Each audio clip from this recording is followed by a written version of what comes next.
Yeah, before you got on, I gave Scott the rundown, and we had tested all of his equipment. We just hadn't tested any of mine. Yeah.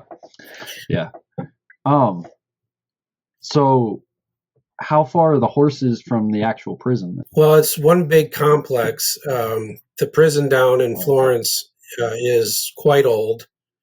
I want to say it's at least 150 years old. And I mean, they've made, improvements to it over the years, but we have an actual facility for the horses and burros that is about 2 acres in space, and the horses are in individual pens when we're not working with them, and then we have the burro pens as well that are near the horses, and then we have almost about 2.5 acre pasture along with a real large riding arena, and it's all the fence, so to speak, right next to what used to be the main complex.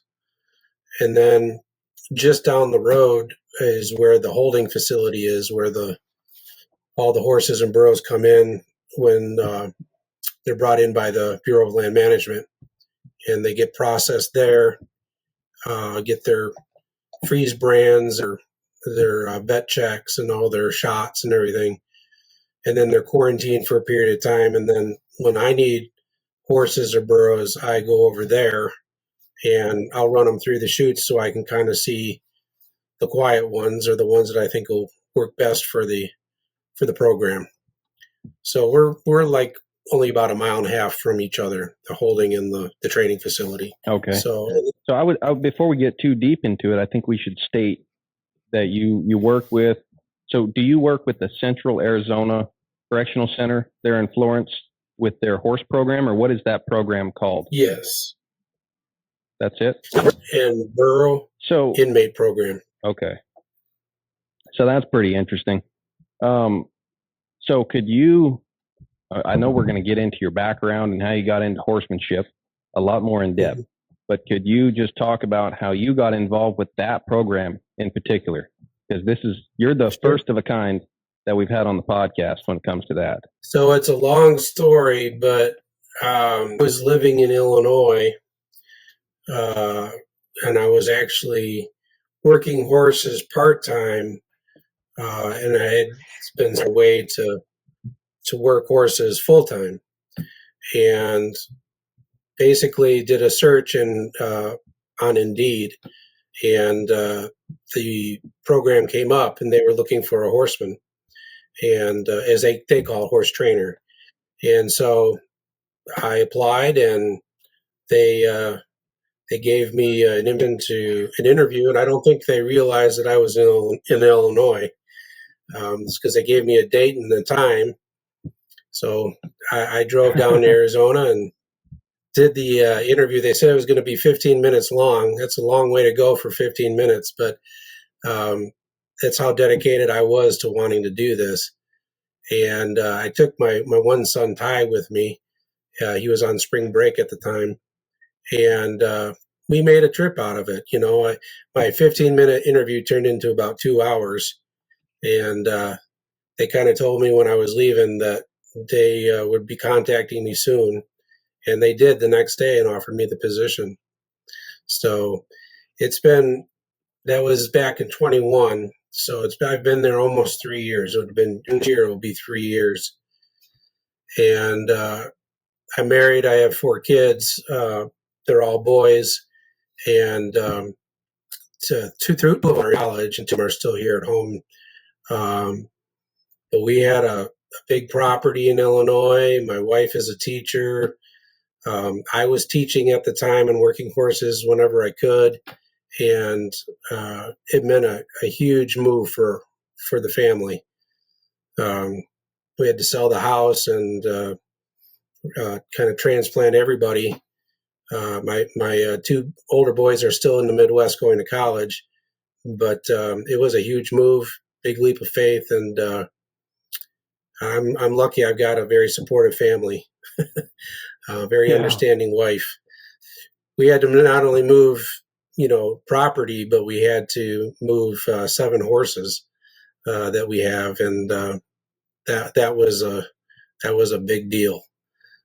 So anyway, that's kind of how I came upon the position. And when we get more into my background, it'll make more sense. But I was as committed to working with the horses and burros as I was working with the inmates. I always wanted to make a difference in the lives and purpose of horses, but also in people.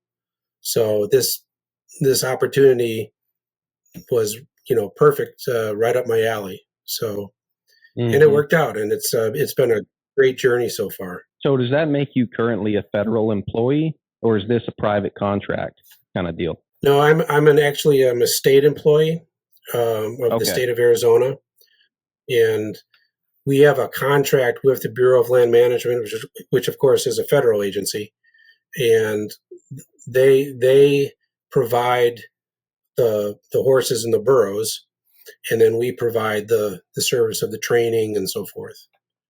Okay. So, and we have a Bureau of Land Management representative that works with us at the facility. Okay. Yeah. Wow. That's fascinating. That is a huge, magnanimous undertaking to pack up your whole family and go down there and do that. And can't wait to dive into your background, because it sounds like you were pretty passionate about that. Well, you sound like it by your actions. That's quite an endeavor. So let's get started there then. How did you get involved in horsemanship? Because even the email you sent us, it sounds like you haven't been around lousy hands, that's for sure. So you're a committed horseman by the sounds of it. And how did that come about? Well, it's a good thing we have a couple hours, because it's a long story. Oh, we do. I actually did not. Most people don't believe me when I tell them this, but I didn't grow up around horses. I'm from Illinois originally, just outside of Chicago, a couple different places that we lived, Skokie, Illinois, and Deerfield, Illinois. And I was lucky enough that I had grandparents on my mom's parents that were kind of from a rural farming background. And they actually moved to Arizona. It's a strange way things work out. And every time as a kid that we would come up, my grandfather would take us riding, take me and my brother riding. And, as long as I can remember, even though I grew up in more of a city environment, I always wanted to be a cowboy. And, my mom, it's funny, my mom gave me a shoebox of old pictures not too long ago. And they're, I'm 53, so these are like old Polaroid pictures before the age of cell phones. And every picture of me as a kid, I've got a dang cowboy hat on. And I have no idea where they came from, probably from my grandparents. And there's even one goofy one of me in an old cowboy outfit, chaps and all. And,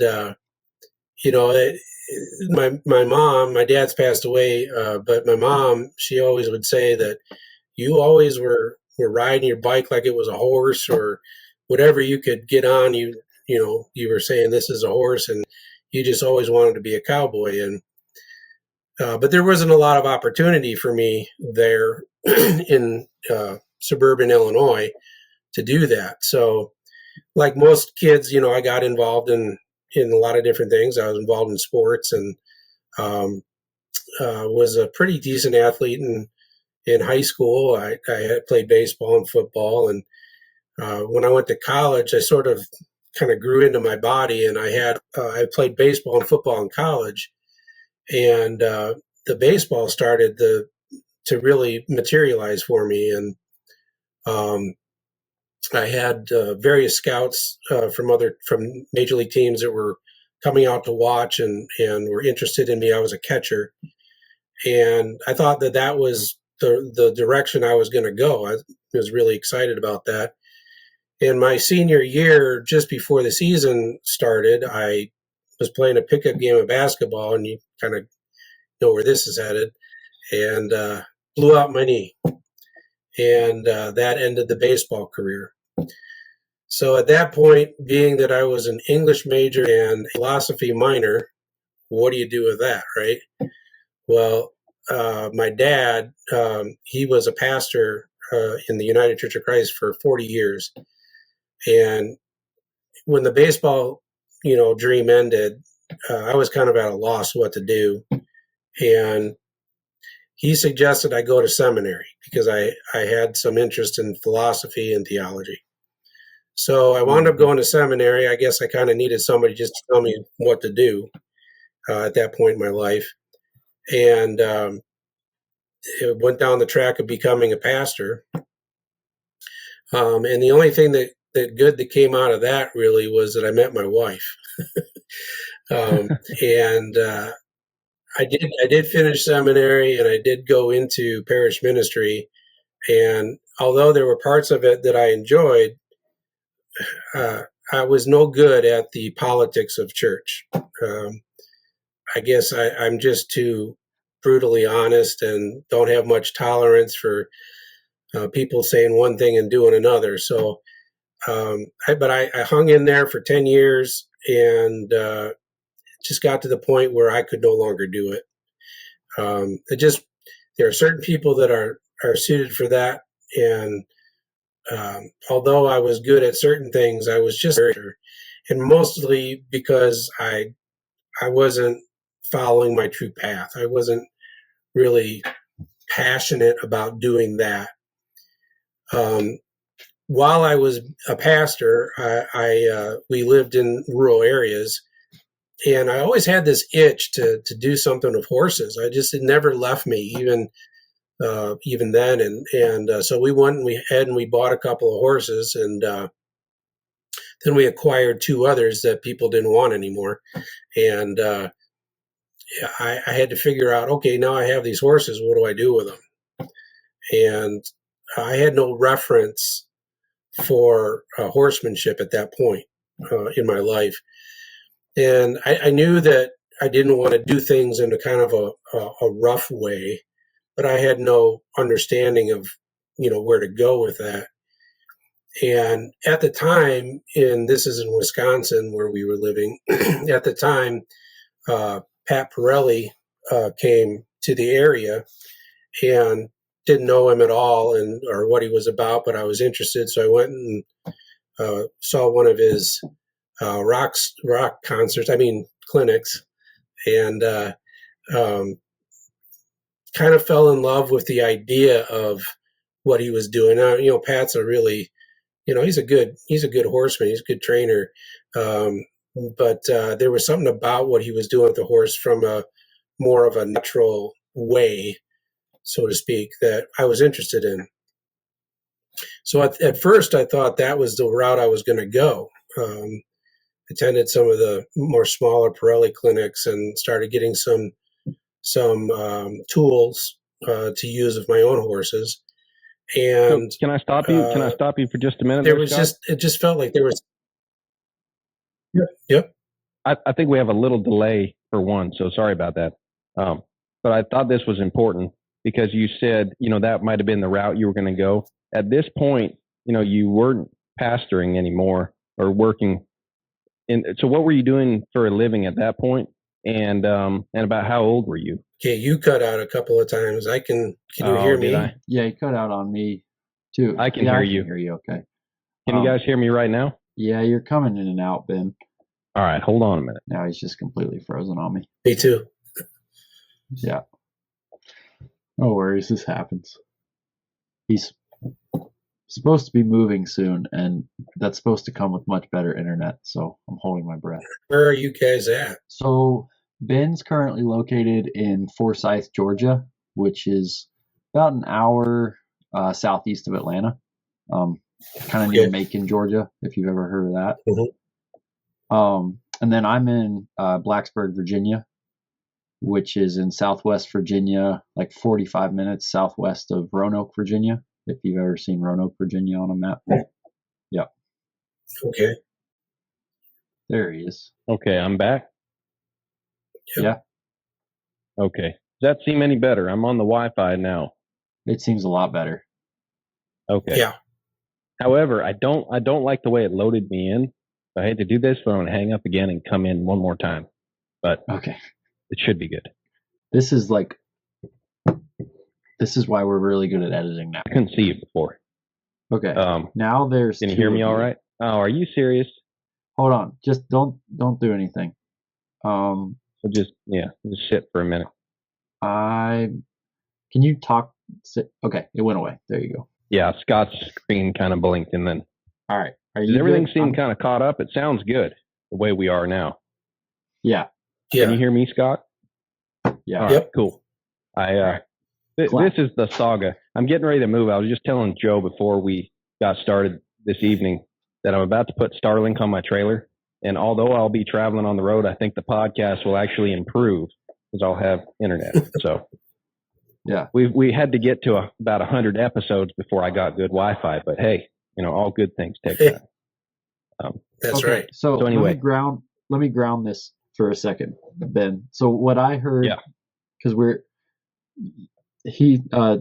Scott's getting interested in Pirelli, starting to explore that some.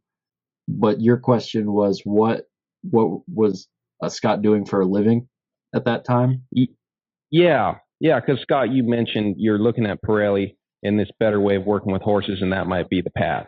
And I was just curious at that time what your mindset was, is if you were just trying to get along with your horses and you had a job at the time, or if you were already thinking about working with horses for a living and you're like, oh, here's something I could do. Yeah, it's a little bit of both. I was still at the tail end of being where I was, making the decision to leave that vocation, because, when you have a dad who's in the same business, so to speak, you don't want to disappoint him or let him down. And it took me a long time to really come to the point where, this is just not for me. I gotta leave this. And it's just not working. I'm not being a good husband. I'm not being a good father, just because I'm miserable all the time. But I had to make, ends meet. I had to have a living. So what I was doing was still being the pastor, but I was pursuing a possibility, whatever pathway that might be, where I could work horses as a professional. And just exploring different ways of doing that. And that's when I discovered, the Pirelli program. And, he's got quite a program, and, he's pretty well organized with what he does. And it was very attractive because he has even, academies that you can attend, become one of his professionals. And so, that was hey, this is, a way I could really make this work if I commit myself to this. And so I kind of went down that path a little bit. I got the equipment and part of the Savvy Club and all of that good stuff. And, it just felt to me, and I'm not trying to take anything away from anybody. Obviously, Pirelli's very successful in what he does. But for me personally, there was just something missing. The training was good, the approach was good, but I just didn't feel like it was the right fit for me. And by total chance, I was in a bookstore and came across the two great books that most people today will look to and say that's where you go to. And that was one was Buck's book, The Faraway Horses. And then the other one was the Ray Hunt book. What is that? Harmony with Horses? Harmony with Horses, thank you. Yeah. And I read both of those together. And when I finished both of those books, it just sort of clicked that this was the part that I was missing. I didn't know that the legacy of what is considered today to be the Holy Trinity of horsemen, which is, Tom Dorrance, Ray Hunt, and Buck Brannaman. And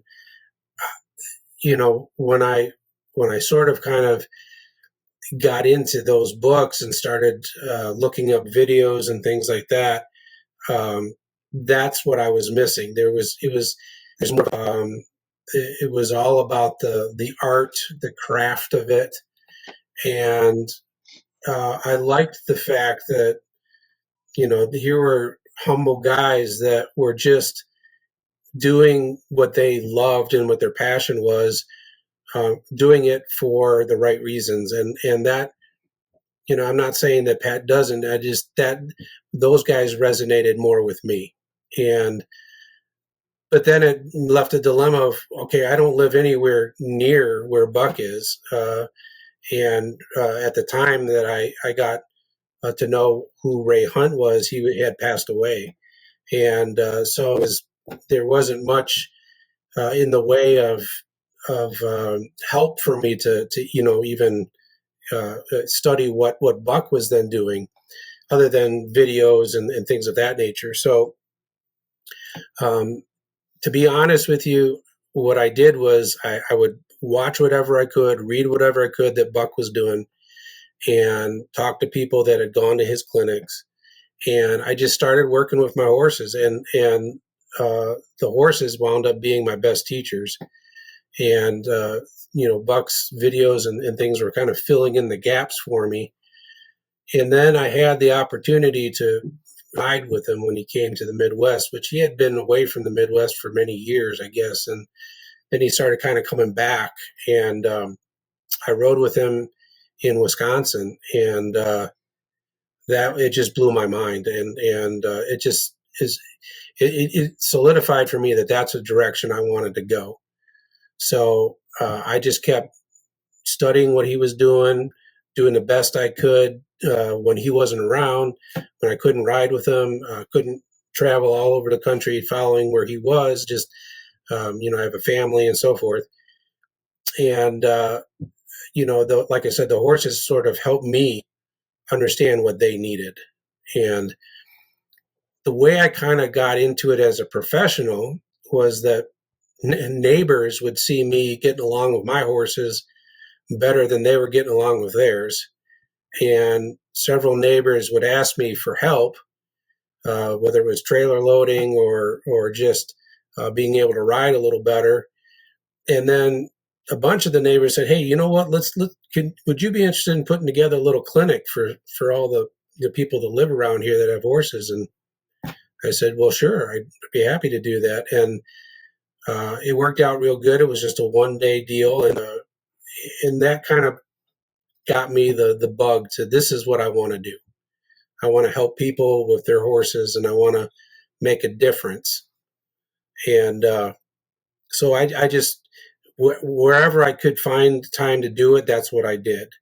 But when you have a family, and I'm well aware that Buck would travel, 9 months out of the year, and I know from listening even to some of your conversations with him that he missed out on quite a bit with his family.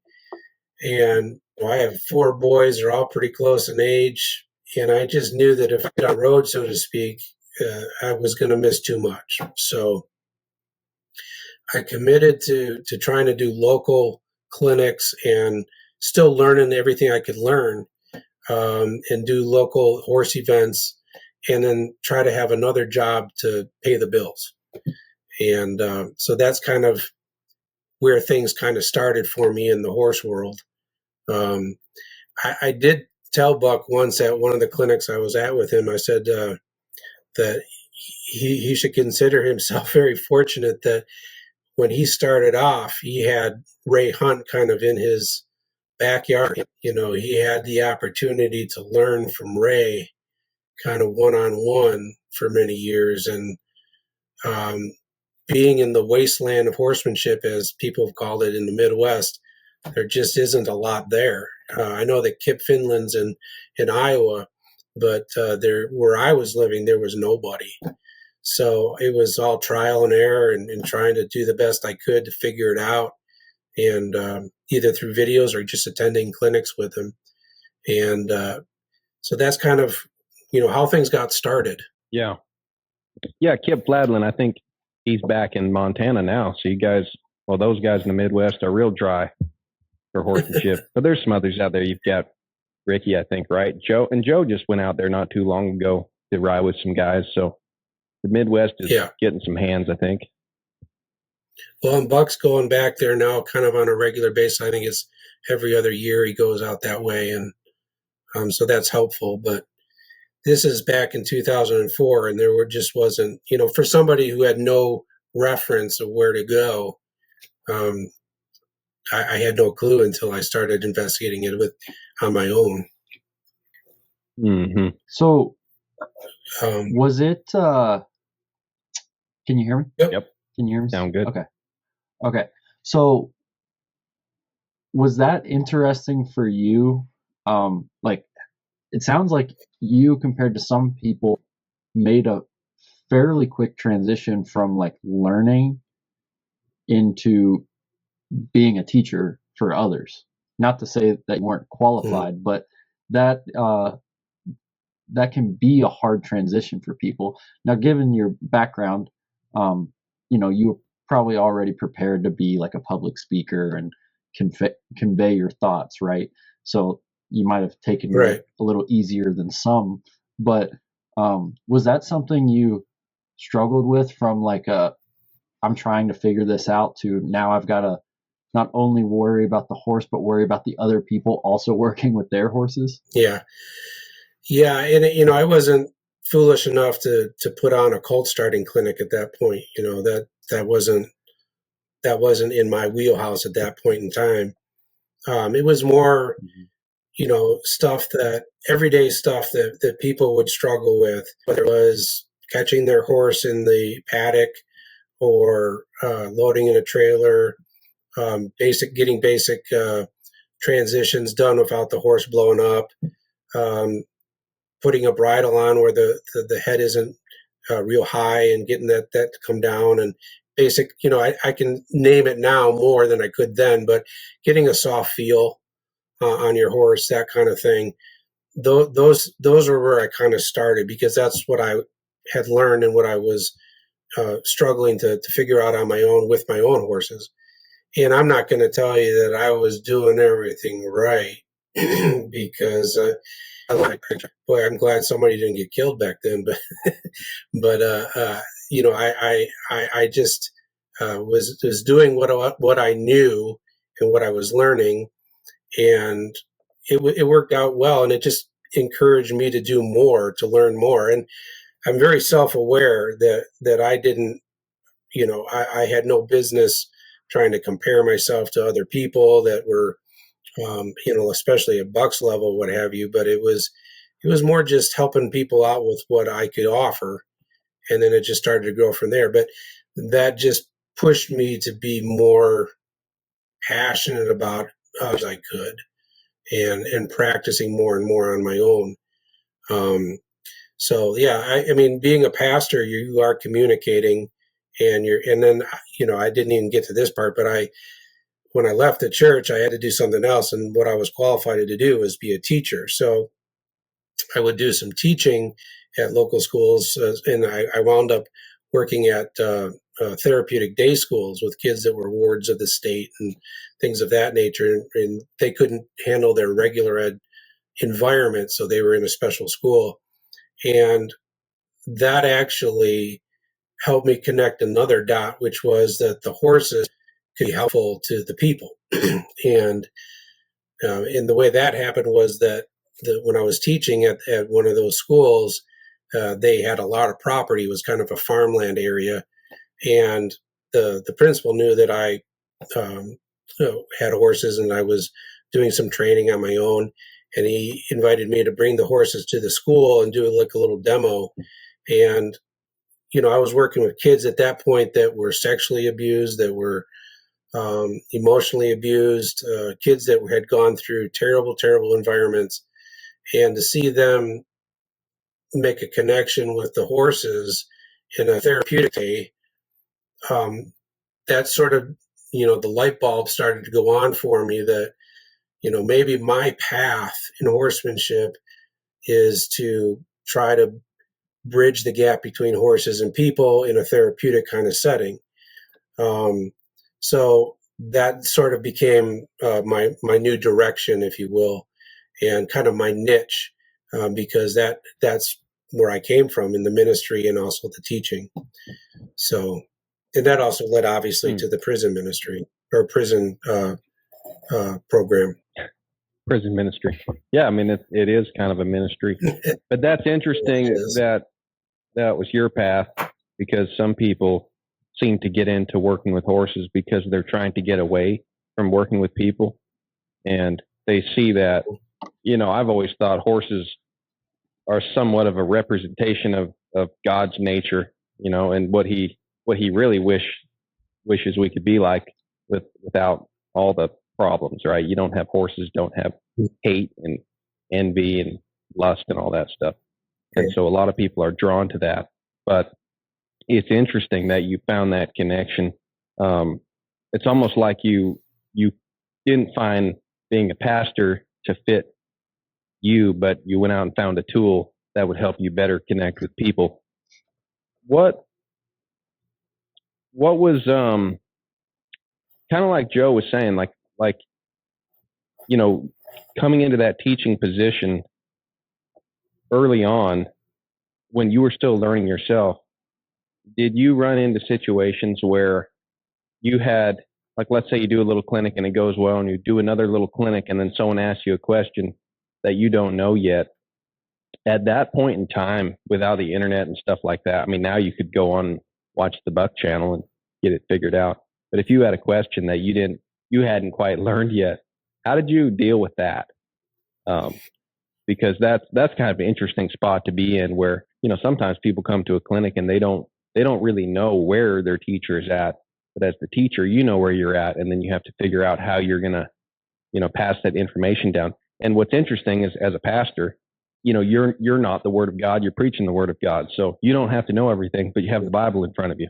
So if someone asks you a weird question that you haven't thought of in a while, and I'm not trying to be sacrilegious or anything, but in a simple way, if you don't know the answer, you can find it pretty easily, right? It's right there. But as a horseman, if you're asked a question you don't know, was that weird for you to not have like someone right there, or a book you could read right away?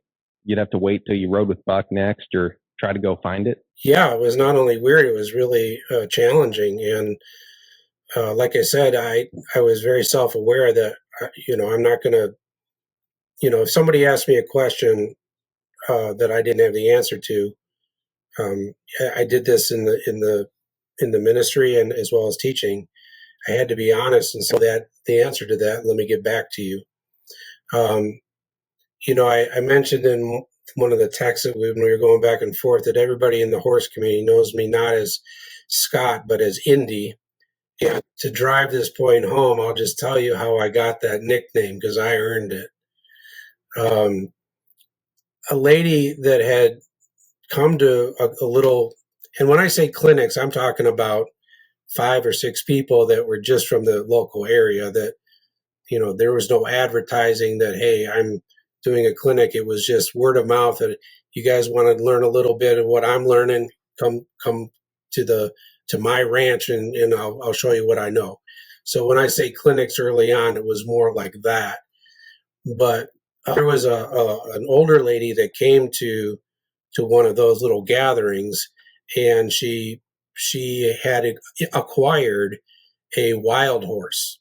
She called it a Mustang, and she said she could get it haltered and kind of led around, but she was terrified of it and she didn't know what to do with it.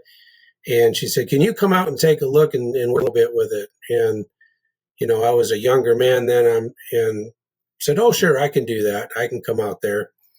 Well, out there means miles and miles and miles away from the nearest town. This is in northern Wisconsin. And I got out there, and at that point, I was starting to get a little full of myself than I really did, and got a halter and lead rope on that horse, and I was backing it up a little bit, and I didn't really check my surroundings where I was at, and I was in this really old kind of worn down little paddock, and I didn't notice the badger hole, and stepped right in it, and my right foot went 90 degrees the other way. And of course, when that happens, yeah, you have a lead rope that you're working with, and when you fall, the first thing to do is to grab a hold of that rope, yanks his head down. Well, that spooked the heck out of him, and he took off, and the lead rope went through my hand. I had near third-degree burns in my hand, and then the stupid rope at the end caught my buckle of my belt, and he dragged me about 30 yards through that paddock before my belt buckle broke. So now I have a dislocated ankle, third-degree burns almost on my hands, and I just got dragged through the mud and the muck by a horse that I honestly had no business working with. Well, I'll crawl out of that paddock to get back to my truck, and I, honest to God, I'm not saying this because I'm trying to be macho, but I started laughing at myself and just said that basically the horse just told you, you don't know enough. You don't know everything. And the horse's name, of course, was Indy. So I decided right then and there that I'm going to take that nickname to remind myself I figured out that I don't know everything. And it was really that incident that got me to put a pause on doing anything professionally and really, really study and work and put in the time. And I invested money to go to see Buck either as an observer or to participate in his clinics, to read everything I could read, to watch every video that I could get my hands on. The old Rancho Deluxe that Buck had out there. I was watching those. I was wearing those tapes out, man, and I was just doing everything I could out. And I was just lucky that I had horses to help me along the way. And by the time I got to my first participation with Buck in a riding one of the horses I had worked with and kind of started, I was finding out that I had a few things going on, and I wasn't too bad at this, and that I could make this work if I just kept at it. But I always kept that name because every day it reminds me. That's how all of the guys at work know me. That's how all of the inmates that I work with, they have to use my last name because it's a policy and respect thing. That's my name, and my name is Indy. And I tell them honestly, I keep that in the forefront of my mind. I've been doing this now, working with horses now on a professional level for 20 years, and I've always kept that name to remind myself of that. So I guess that's a long way to answer your question. That it was kind of a leap of faith to try to work with people and say I don't always have it all figured out, but I'll do the best I can with it. Mm-hmm. Yeah, that's something Joe and I talk about that a lot. Just that sometimes helping other people helps you to grow more than you ever could. But that's important though too, is having that self-awareness and humility coupled with a can-do attitude, and you can go really far. And that's a neat story. And sounds like you had a good perception of where you were at and where you were trying to go, and all those things work together to help you get there, or get further down the road at least.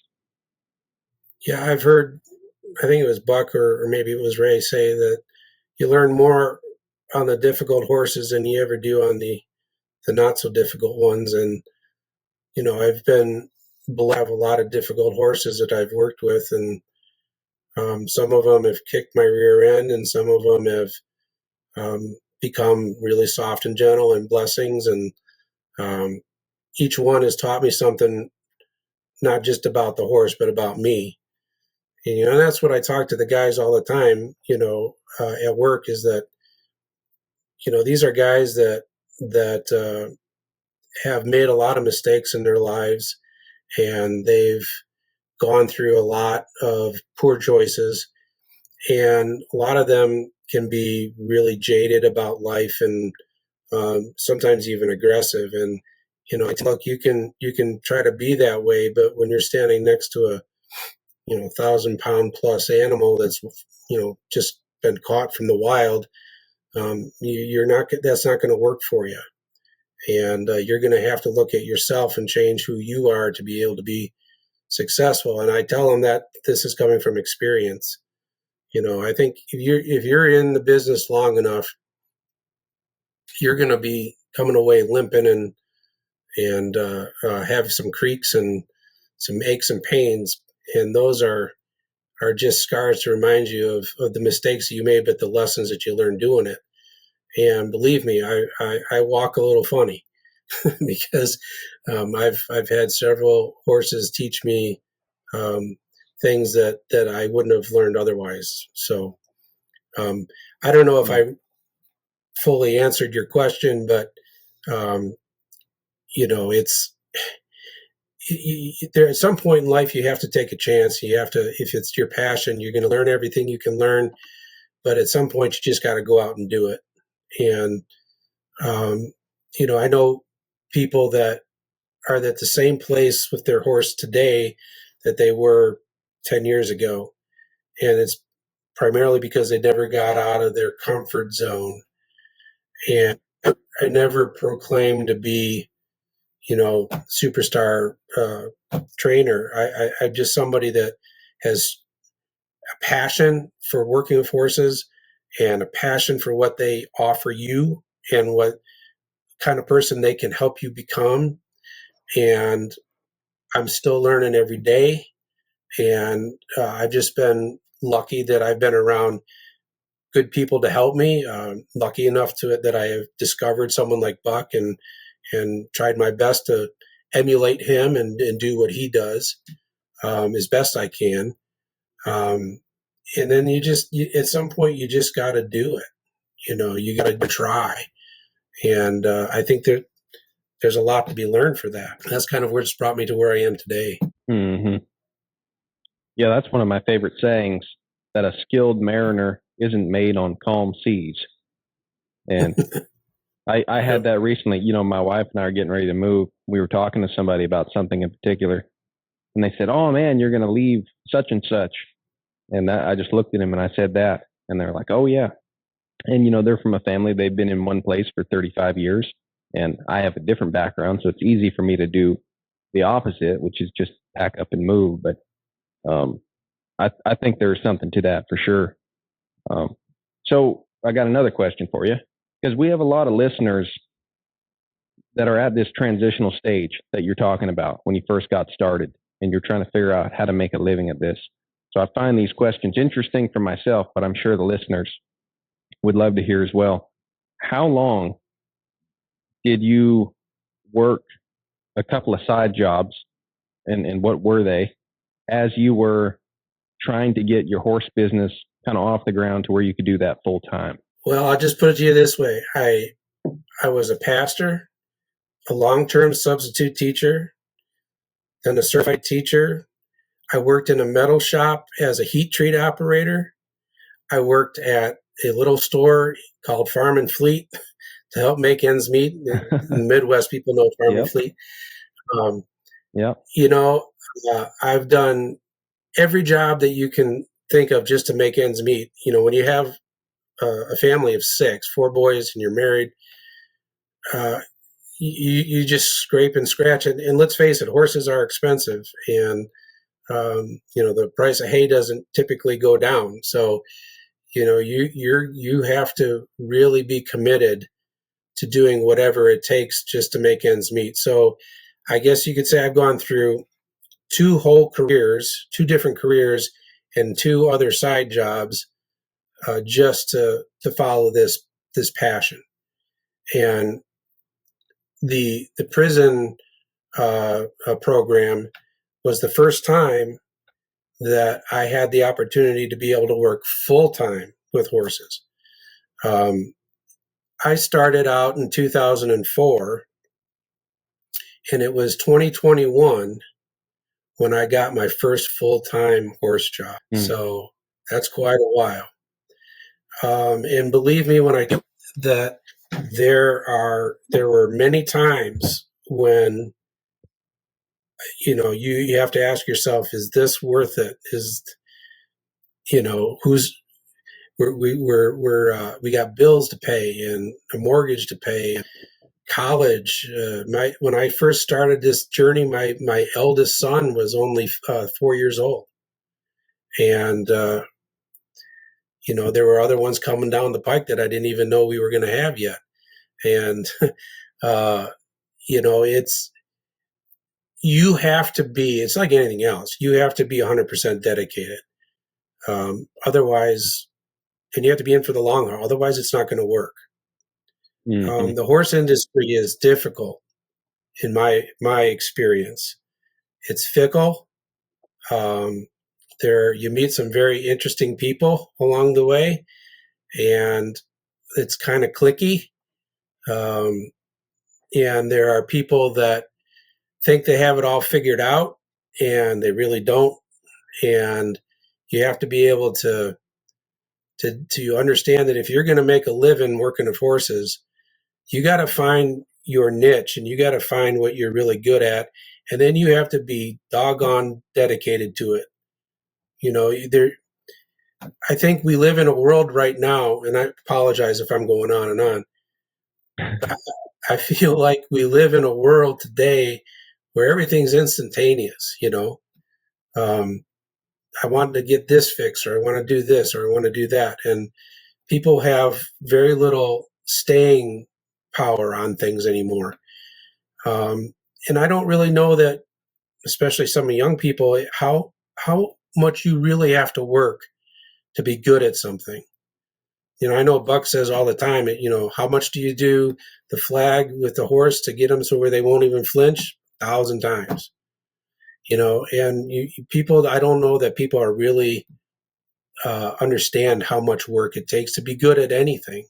I mean, really good at. So for the listeners out there that want to get into the horse world, make it sure it's your passion, because it's a tough business, and you have to be dedicated to it. You have to see the long term and just stay powering after it, because there were many times I thought, this isn't going to work. I'm in rural Illinois, and people stop riding their horses after Thanksgiving, when it starts snowing. And not many people have indoor riding arenas. So that was a challenge too. How do I keep doing this in the hardest part of winter? So you just have to love it. You just have to love it. Yeah, absolutely. Because if you do this long enough, I don't know about you guys, but not only is it hard financially, but then you have that moment like you talked about, like you have a horse that just completely humbles you at the same time. And you're like, yeah, I need to sell my saddles. I need to get a job in town, and I'm going to like buy a set of golf clubs or something.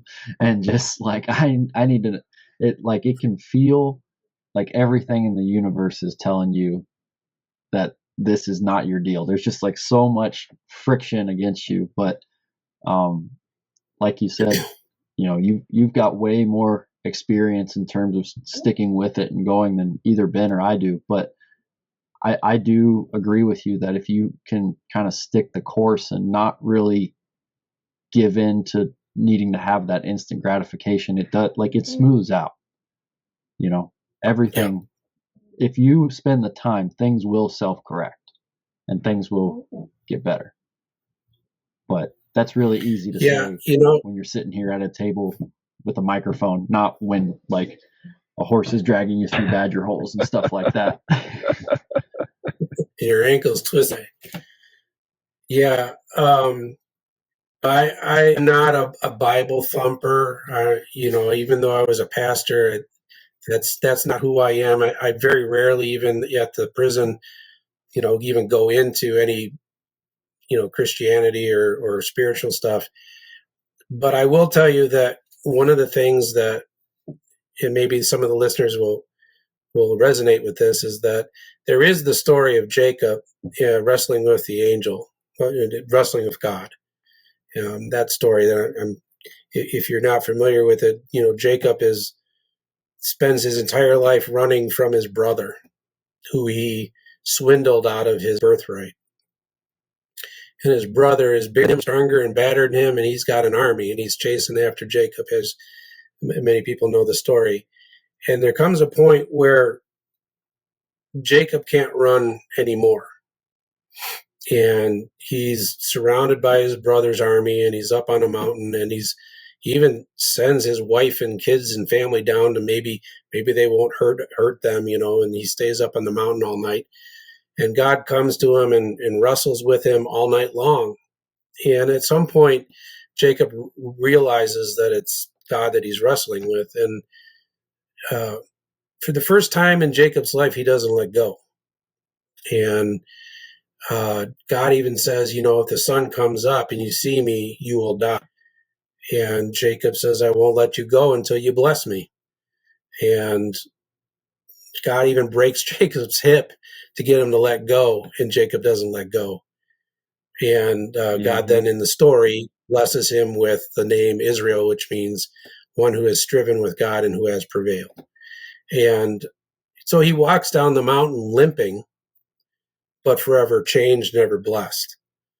And that story is like one of my favorite because, whether you're working with horses or anything that you want to be good at, you're going to go through those times where you're going to be beat up and wondering whether you sell your gloves.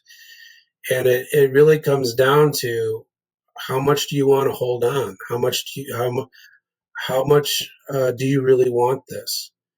I'm a guy that grew up in around the Chicagoland area, and now I'm starting wild horses with guys that have no horse experience whatsoever. And that only came through a lot of trial and error and passion and bumps and bruises and doubt and wondering whether I had the ability or whether I had any business doing this. And I don't know if either of you guys have ridden with Buck. I'm sure you have. You know that when he kind of calls you out, it's kind of like he's almost testing you to see what you're made of. And I always kind of think that if he doesn't call your name out in a clinic, maybe he really doesn't think much of you. And believe me, he's called my name out several times and told me to correct something or I'm doing this wrong or doing that wrong. And, I think that for anybody that's ever ridden with someone like that, you have to leave your ego at the gate and just understand that you have an opportunity to lead somebody who is truly gifted. And there are people who can do that, and there are people who can't. And if you're going to let your ego get in the way, you're never going to learn. And believe me, the times I've ridden with him, my name has come up in not such a great way from time to time. And it's in those moments where you can say, this guy, what does he know? Or, maybe I don't have what it takes, but it just, for me, it made me want to get better. And he doesn't know this, but I want to make him proud that somebody that's ridden him, that tries to stay in contact with him, has tried to honor an authenticity and some bit of integrity with horsemanship, and somebody who tries to do right by the horse as best he can, and somebody who is self-aware. I hope that someday I get the opportunity to tell him that. But he's been more of an influence on me than he knows. And whenever I'm working with a horse, whether it's in front of people or at work, it's always in the back of my mind that maybe what if he was standing there over the fence watching me? Is what I'm doing the right thing? So I try to keep that in mind too, because I'd like to make him proud. If you ever saw one of my horses that came through the wild horse program at one of his clinics, I could retire, and I would retire, and right off in the sunset, if he said, "Oh, where'd you get that wild horse?" "Oh, that horse was trained by the program down in Florence." "Oh, I know that guy. It's a pretty good horse." If that ever got back to me, I'm out. Good night. Yeah. That'd be the top of my career right there. So I have a tendency to ramble. So yeah, that's all right. It's a podcast, but yeah, Buck's the GOAT. We love Buck. He's the man.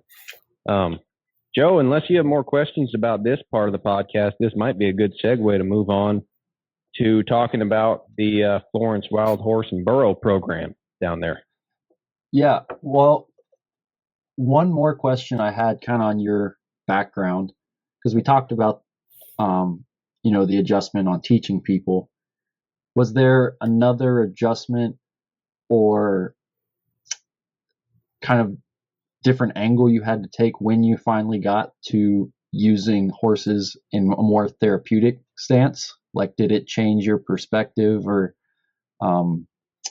maybe kind of shed some light on some things for you? Like, I'm curious, like when that first started, even prior to getting down to the prison, what was that like, and what kind of impact did you feel like the horses were doing that maybe other programs weren't offering? Well, for me personally, I've always struggled with an anger issue. I've been told my entire life that I can be somewhat intimidating, and that I always had an anger problem. And I don't know to this day where it all comes from. It's just part of who I am. And when I first started trying to figure it out with horses, I realized that the horses, even the ones that were my own, didn't want to be anywhere near me when I was approaching them after having a bad day, or just had the expression, the physical presence of being angry or not in my right frame of mind, and that their body language changed when I was not that way, and that got me curious as to how that could affect other people. And I started more attention to that when I was working with groups. One of the first things that I do in a clinic is I have people just walk their horse around the arena, just lead them. And you can tell by the time they get halfway around the arena which person is a type A personality, which person is too aggressive, which person is letting the horse walk all over them because they're kind of maybe they're a damaged person, that they're meek and mild, they're too far the other direction. You can tell which people compensate basic horses, but their horse is running them over or is being dragged behind or whatever. And so that makes me more aware of how that person can be helped so that their horse can be helped, because the horse can't be helped until the person kind of comes to grips with some things too. So to answer your question, it was through me that where my own family said, "Hey, we're noticing a change in you that's for the good, for the better. And it's because you're working with those horses and how you're doing it." And then I felt that was kind of a gift that I had the background in the teaching that I could give back. And now I have that opportunity every single day. How about that for a segue? That's solid. Yeah, you do have a public speaking background. Yeah. Yeah, that's a little bit. That's great. So then, knowing your background now, it does really seem like the stars aligned. Like, I don't know where they would have found a more qualified person, right, for this Florence job. So getting into that, you're What kind of volume do you work with daily? So like how many prisoners, how many horses? I just, before we talk about the specifics, I kind of want to get an idea of like maybe what your day to day would look like. Yeah, one thing that's been a challenge is that the day to day sometimes changes because, first of all, the inmates that I work with, and want to give a shout out to them, to the Wild Horse program. Um, the guys that I work with, um, up until well, we're doing interviews. When I first got to the program, the guys were pretty much selected by their home prison system to come to us. So I wasn't, selecting guys. Okay, you have some experience, so you don't. They would just show up, and whatever came off the bus, pretty much, is what I was going to work with. And in Arizona, the prison system is private, but it's still under the Department of Corrections. So um, the guys are bussed in from their facility to the training facility, which is only a couple miles down the road where they're at. But when they put in for a job, sometimes they get wild horse and sometimes they get something else. So I'll get guys come off the bus that sometimes I didn't even know I was getting, because communication sometimes is not always there clearly. And they come off that bus and their eyes are as big as saucers because they've never ridden even a dime store, horse, let alone a real one, and never even been near one. So sometimes the day gets a little bit interesting. I didn't know I was getting new guys, or a lot of times I do, but sometimes I don't know when they're coming. But a typical day is that the bus arrives at around 6:50 or thereabouts, and the guys will meet with me. We do a little meeting at about 6:15, and then they go out and they clean the pens and they feed the horses and the burros, and then we start the training part of the day after that. But as I said, the guys that I work with, none of them have any horse experience or burro experience whatsoever, and to to get them to work with some of the most challenging horses in the world in wild horses. So that's kind of how the day starts. Hmm. And then at the end of the day, are those same inmates getting back on the bus and leaving? Yes, they go back to their facility, and then they come back the next day. Same group. I sometimes have guys that are with me for a couple of years. I have guys sometimes that are with me for a couple of months. The guys, when the population that I considered lower level, and they're closer to the gate, meaning they're closer to their release date. That said, I've had, in the 3 years that I've been there, I've had guys that have drug offenses, and I've had guys that were in for manslaughter. There's just a wide range of different offenses, but to get into the program, they have to, have good behaviors for a certain period of time, and they have to be kind of on the tail end of their sentence. And when they come to in the morning, that same group leaves in the afternoon, and then they come back the next day. But there's a situation where these guys, when they leave, they have no money, really, no resources.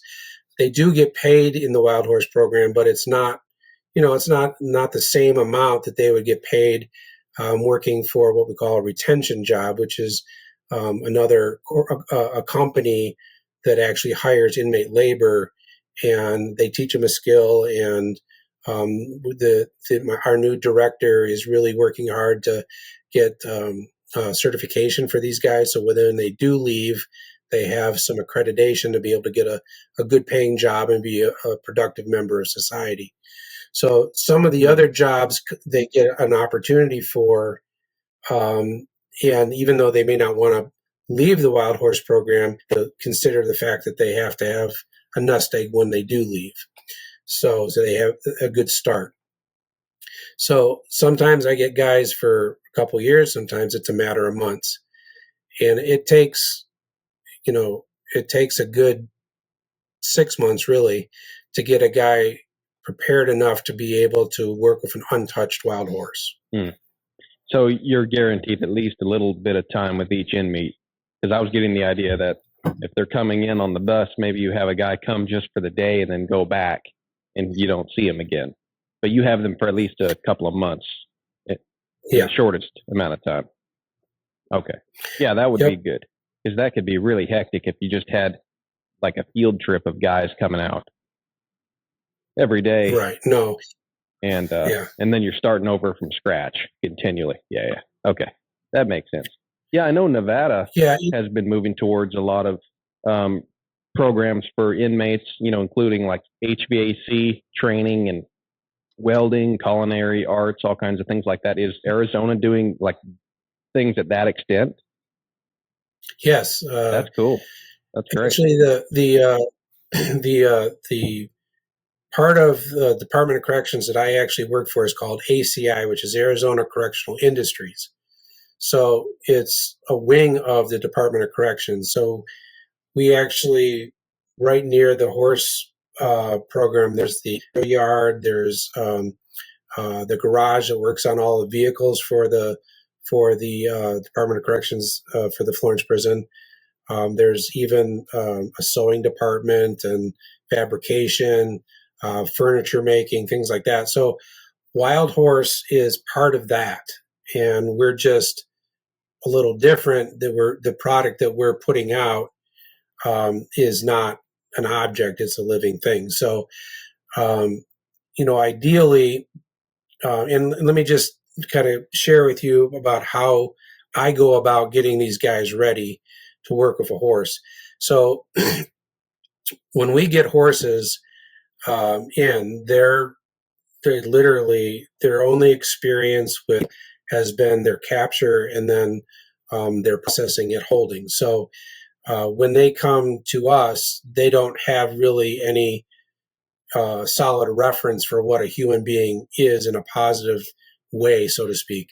So when they come to us, we have to herd them into various pens so that we can keep them in a pen where we can feed them and they have water and so forth until we can start working with them. So when they come to us, they've had no human contact really at all in a training fashion. So for me to get guys that have never been on a horse, let alone started one, I had to develop a curriculum, and I had to develop an assessment program so that those guys would have the training that they needed from me to be not only successful, but be relatively safe. So when I get guys that are on their horse crews, I've got horse crews, I've got burro crew, and then I have a work crew that does the maintenance and other projects. The horse guys have to pass 6 assessments before they ever get an untrained horse of their own to work with. On top of that, guys that have been in the program for a period of time are their mentors. So the guys that trained and they've passed all their assessments, they become the mentors of these newer guys. So when I get new guys, they get classes with me. We use horses that may be a little bit further along in the program. They've been started and maybe we're working on various things. So they're a little bit easier for the guys to work with.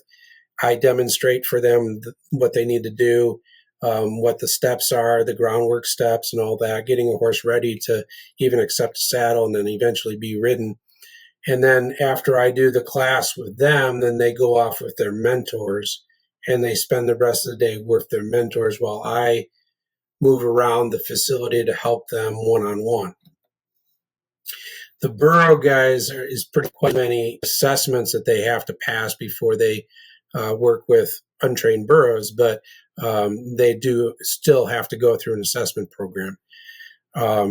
Once they've passed their assessments, they get certificates from me, which is kind of cool because they can take those certificates back out onto the streets, even if they don't work with horses. They can show that they were able to stay within a program, accomplish goals, be successful, and they can show that those certificates to a potential employer, and it serves them well in that regard. So, but it is a challenge. A guy that had a kind of a checkered past or a rough go in life, and pair them up with a horse that is totally untouched. So the assessments have to be, well thought out, and they have to pass them. And when I say pass them, I always tell the guys, 60% might be passing in high school, but out here, 60% will get you killed. So I tell them you have to pass your assessments at like 85 to 90% before I will pass you to the next one. And, if they fail an assessment, I don't give up on them. I say, we'll go back and we're going to do this, spend a little more time working on these various things. I'm going to help you.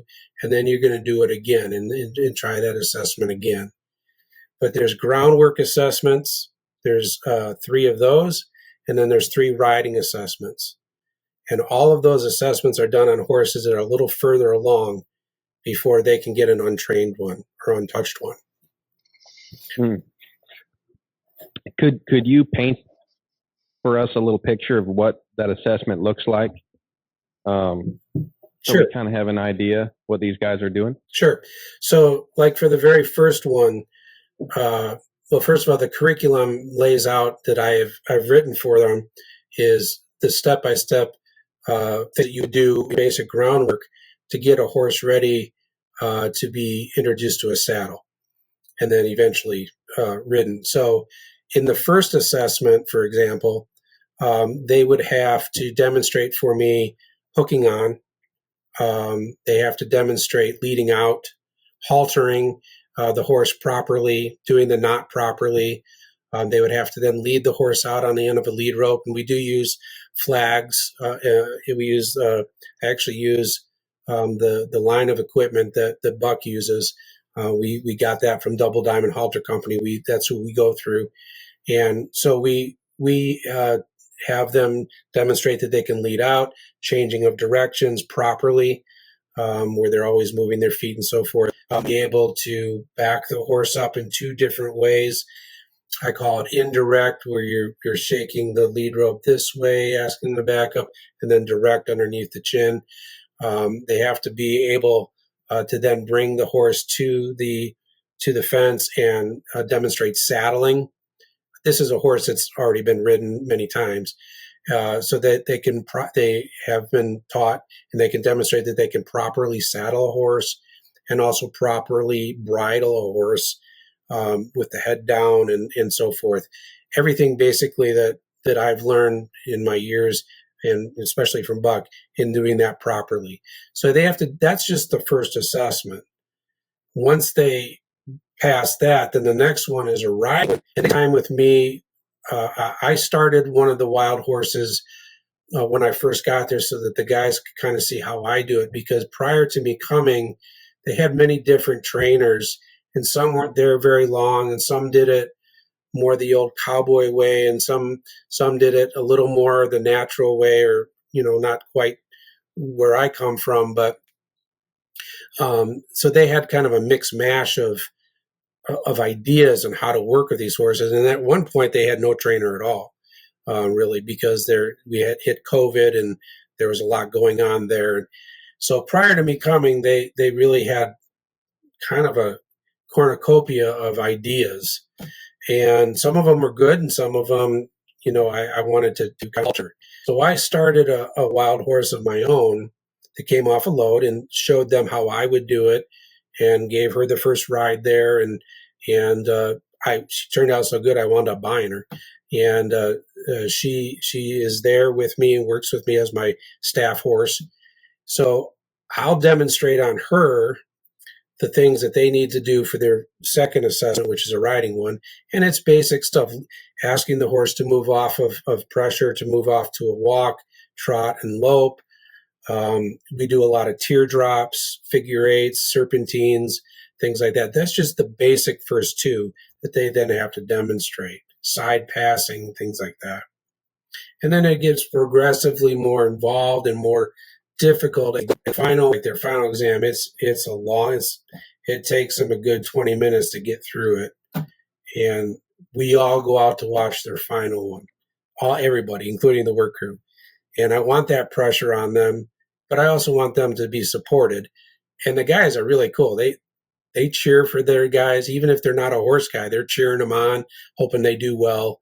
And when they pass that final assessment, they're just, you can see such joy in their eyes, and that they accomplished something that they walked off a bus 3 months ago, never been on a horse, and now they're riding a wild horse successfully in a huge arena.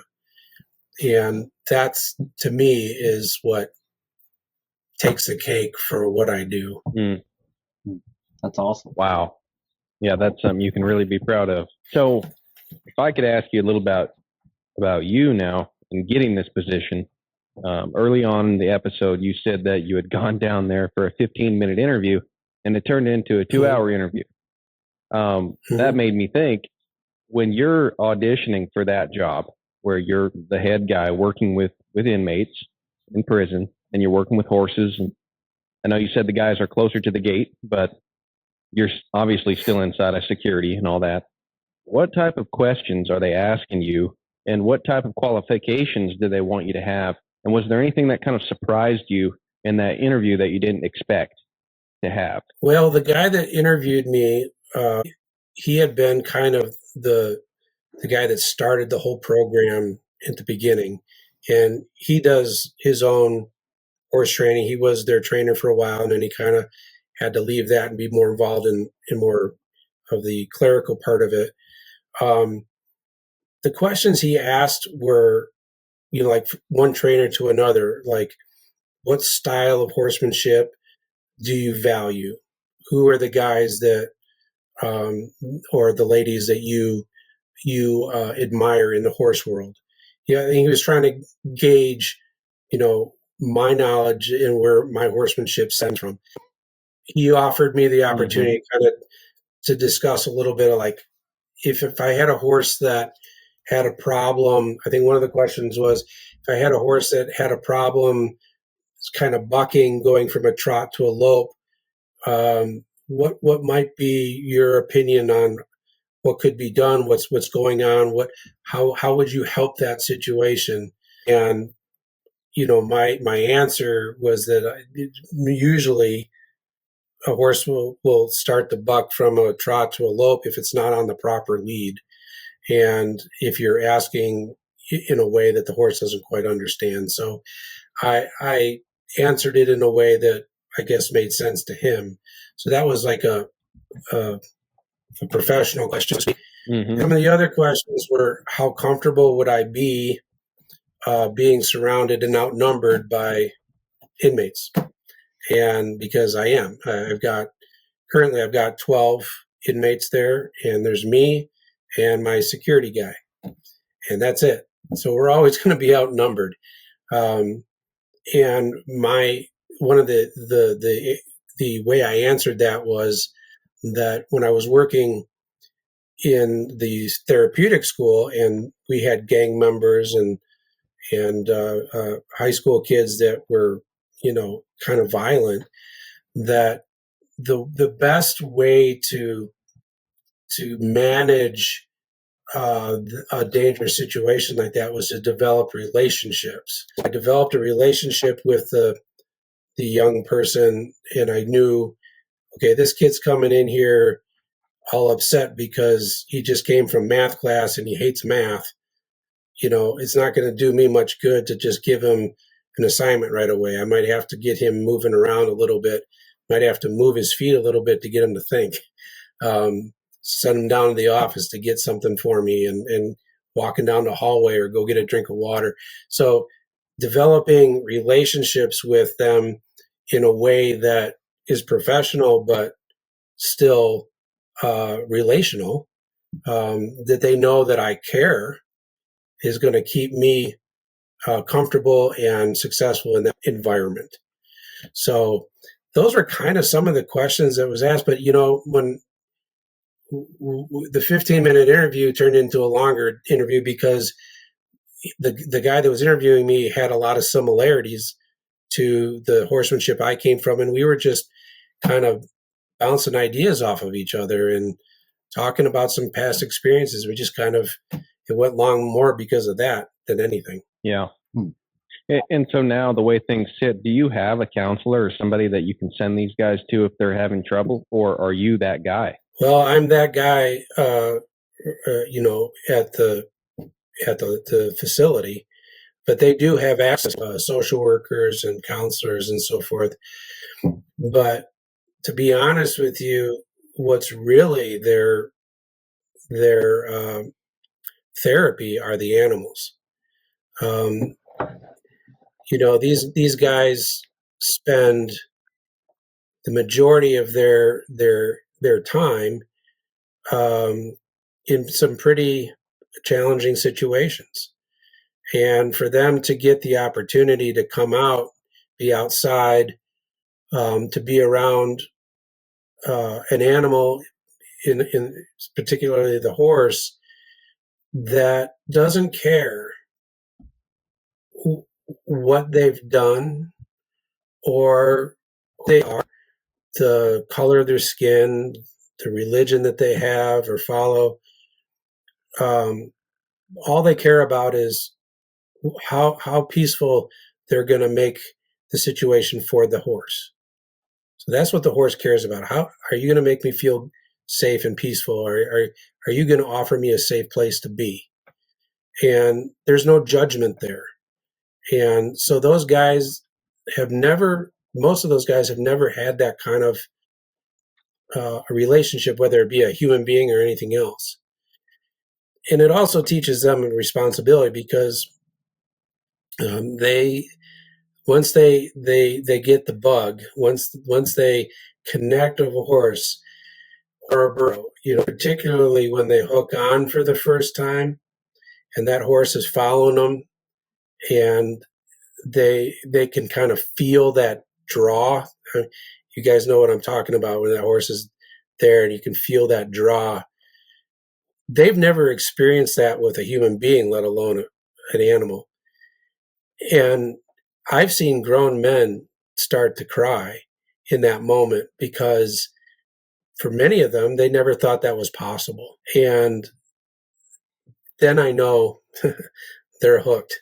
They're going to do anything they can to stay doing this with the horses and the burros. We train these animals to be sold at all.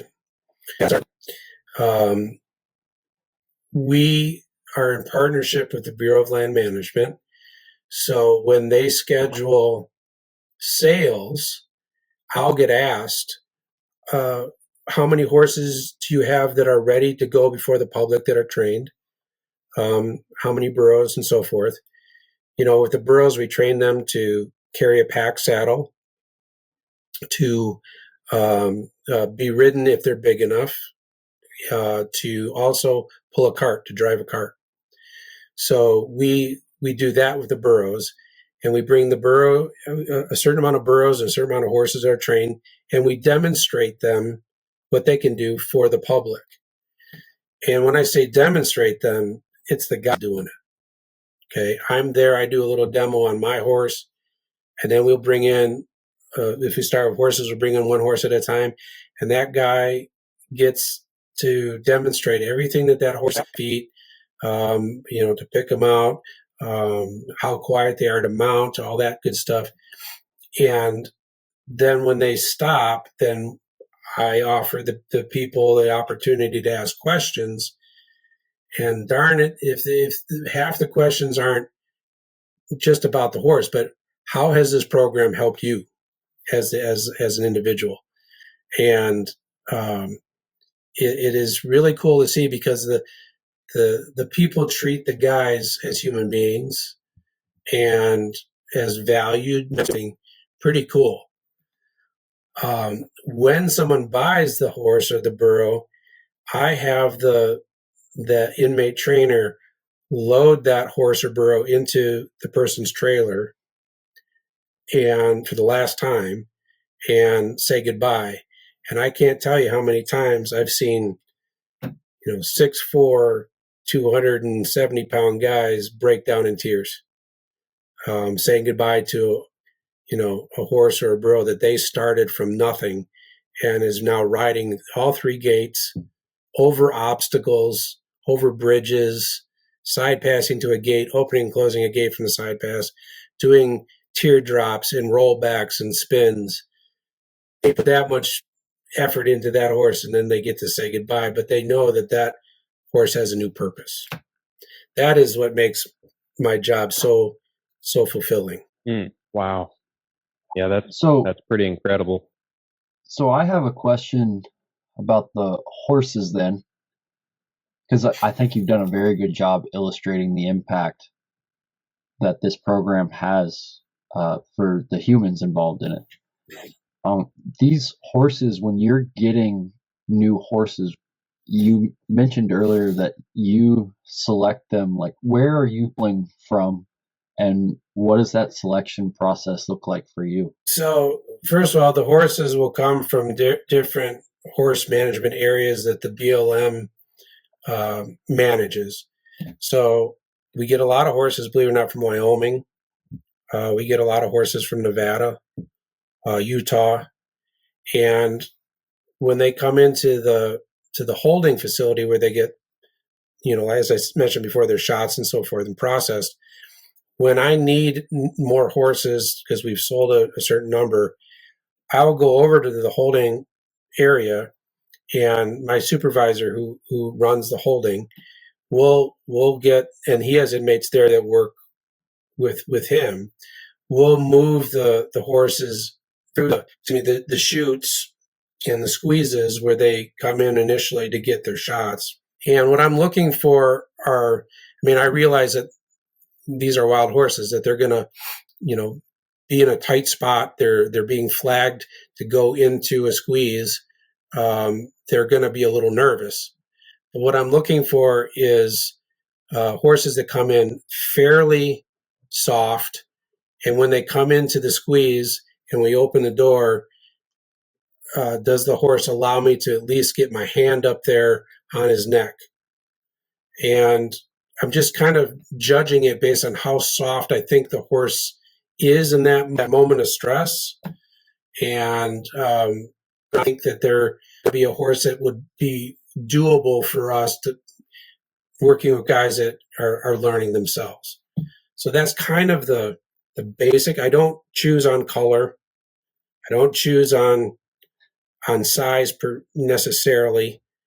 I choose on demeanor and how soft they are in a difficult situation. And when you say you have a horse ready to sell, I know you just mentioned like what the horse is capable of, but has like that standard, have you had to like kind of work to define that over the years, or like was that kind of prescribed, like this is the level of brokenness we want to get the horses to, or is that up to you? Because obviously you take a lot of pride in your work, right? So yes, there's one point, like if you wanted to, you could be like, all right, well, you're here for the next 10 years, inmate so and so we're going to get this one straight up in the bridle, right? Like it's not very practical, but in theory you could like say that. So what kind of clicks for you when you see a horse and someone's working with a horse and you're like, oh, I bet that guy's that horse is ready for their new purpose, like you mentioned. Yeah, the standard for me is if we possibly can get them. They have to be able to demonstrate for me that when I say they, I mean the inmate trainer has to demonstrate with the horse that they can do the little things really, really well. Technically, we're charged with getting them quote unquote green broke, but you know, one man's definition of green broke is not somebody else's. And for me, you know, I want to get these horses as good as I can get them in a reasonable period of time so that they're not there for years and years and years. So when I say get them gentle and do the little things, we're talking stand quietly to be able to have their feet picked out and trimmed without kicking and so forth. Stand tied at a fence quietly. Be able to be saddled and groomed quietly, mounted and moved off quietly and soft. Then once I have that, see that going with the horse, then we can start doing some of the other things that I know people want. They want to know that when you don't have to kick your horse to go and yank him left or right. So we use all the methods that we've talked about earlier to ask the horse to move off soft in be able to make the transition softly, be able to do all the transitions reliably. We teach them one rein stops so that that's there for obvious reasons. We also I want to be able to see that the horse can overcome some obstacles without really having a lot of problems, without being too emotional, too lost. And that, of course, depends a lot on the trainer or the person riding. But Sure. The Bureau of Land Management representative is really good at judgment. So if I don't think a horse can do those things for somebody who is brand new to the horse, then I am allowed to keep that horse back and continue to work with him a little bit. I don't know if that kind of answers your question, but as much as I have a checklist for the guys, I have one for the horses. Yeah. No, that makes a lot of sense. But like I said, you could, it's like, when is a horse ready to sell, right? It's almost an impossible question because there's so many variables. Who's selling? Who's buying? You know, how, like, again, it's very unique to the situation. So that's why, even though like you and I and Ben might have a similar idea of like, oh yeah, this horse would be safe to sell to somebody, you know, it's always worth asking the question. Well, and I'll tell you that what I tell the people all the time at the clinics, or excuse me, at the sales, is that what you're seeing these guys do with the horse, you need to understand that they've been working with this horse for months. And they've been taught a particular style of horsemanship. And now if you're going to buy this horse, it is up to you to take it upon yourself to continue the education of the horse, learn to take the steps necessary to be able to meet the horse where it's at. And that's, you know, I can't control who buys them, but I can control what we've prepared them for on our end. Sure. Mm-hmm. Makes sense. Earlier, I heard you make a distinction. You were talking about someone who had a wild horse, and then you said that they called it a Mustang.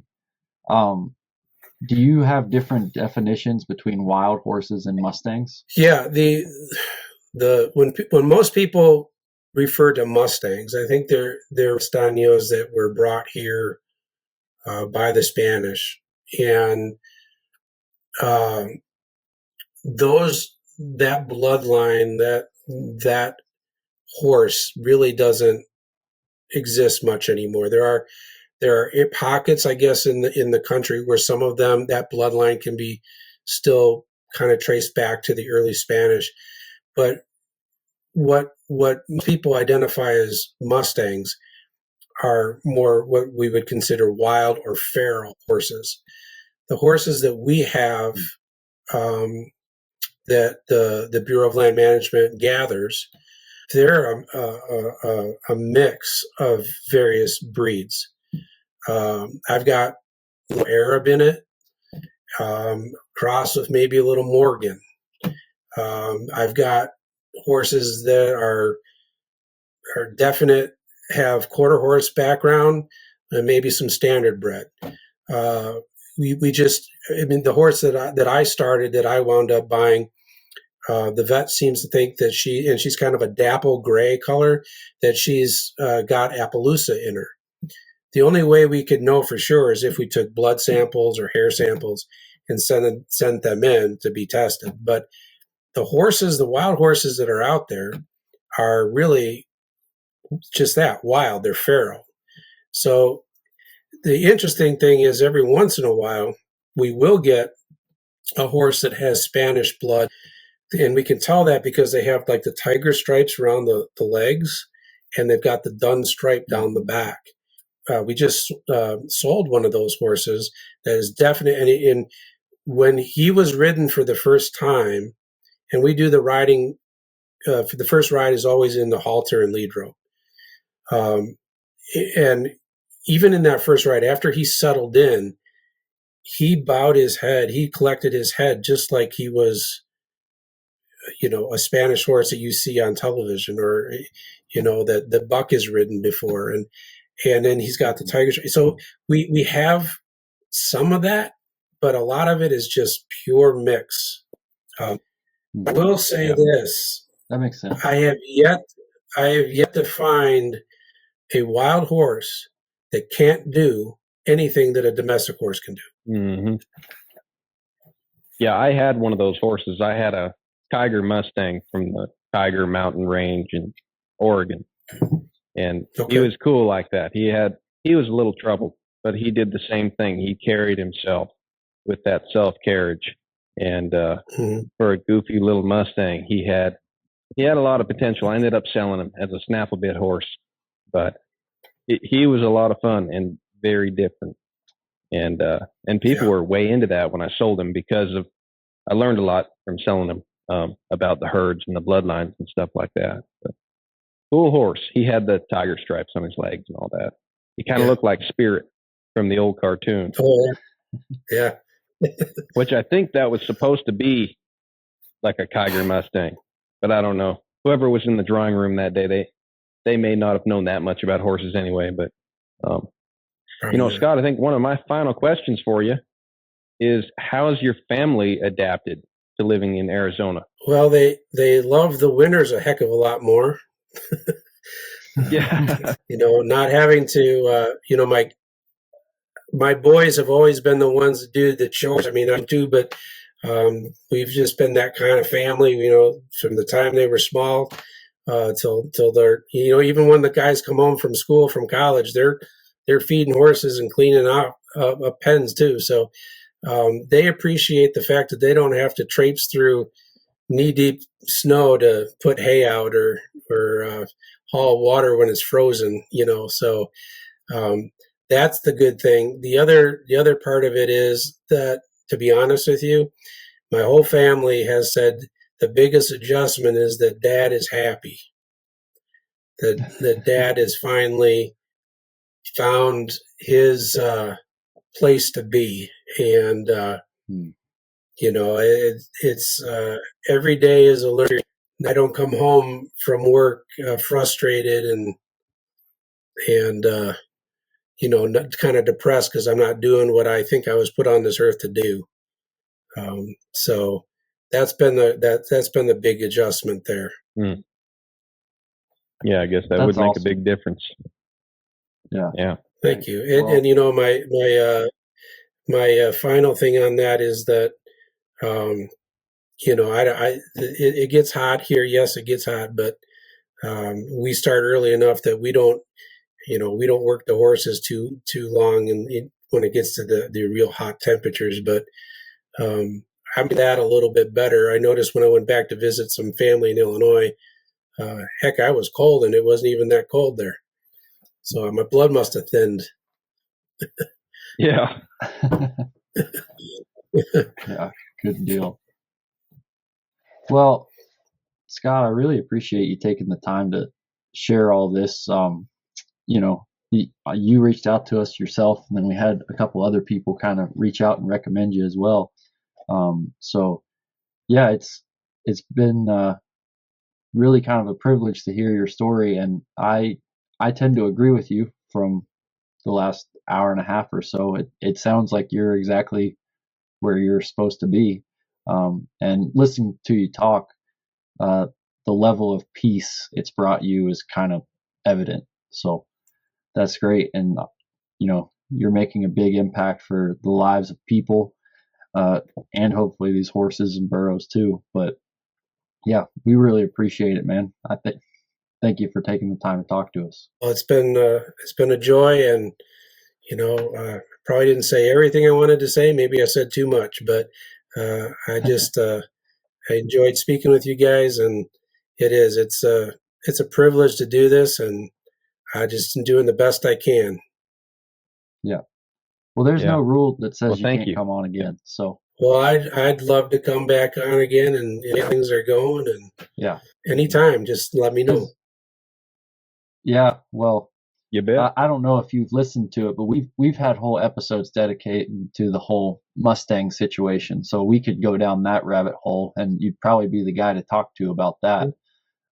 So yeah, I think that there's definitely room for future conversations on here. I think it would be great to fill some people in on the capability of these horses.